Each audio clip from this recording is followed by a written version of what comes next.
Johanna, est-ce que tu connais tes besoins? Tu sais? Parce que peut-être que tu mets des choses en place pour ton bien-être, mais que finalement tu t'aperçois que soit tu n'arrives pas à t'y tenir, ou soit tu n'arrives pas à te concentrer pour méditer, tu perds le fil, t'as pas le temps, peu importe ce que tu as mis en place.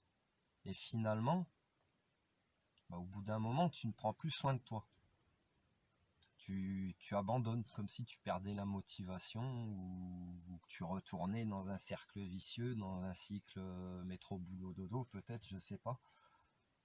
C'est pour ça que c'est important de comprendre tes besoins. Alors pour les comprendre, il faut déjà les connaître.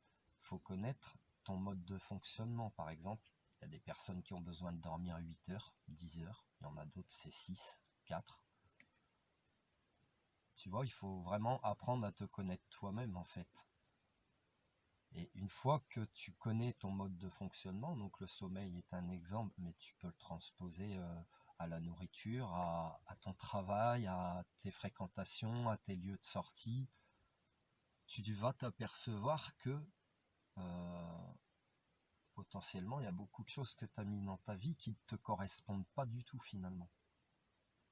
Ou qui s'approchent de ce que tu aimerais, mais c'est pas ce que tu veux réellement. Donc l'importance de comprendre tes besoins, c'est que tu n'iras pas dans des mauvaises directions si tu veux.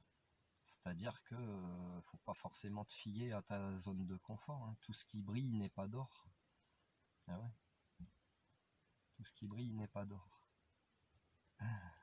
Donc prends le temps de t'observer toi-même, de t'auto-observer, de t'auto-analyser. Et puis quand tu vis des choses dans ta vie, demande-toi, est-ce que c'est bon pour moi? Est-ce que est-ce que c'est ça que j'ai réellement besoin? Est-ce que ça m'apporte du bonheur, du plaisir, du bien-être?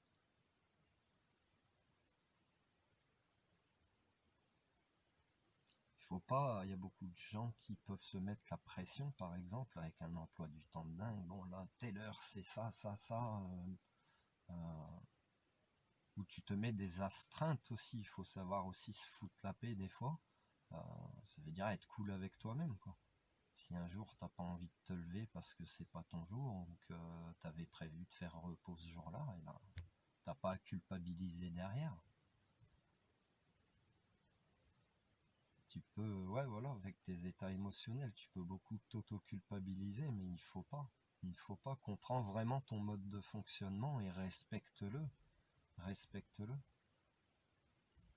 Il n'y a que comme ça que tu te sentiras bien. Et quand tu connais ton mode de fonctionnement, il y a beaucoup de choses que tu vas mettre en place dans ta vie qui vont t'apparaître plus faciles parce que tu penseras différemment.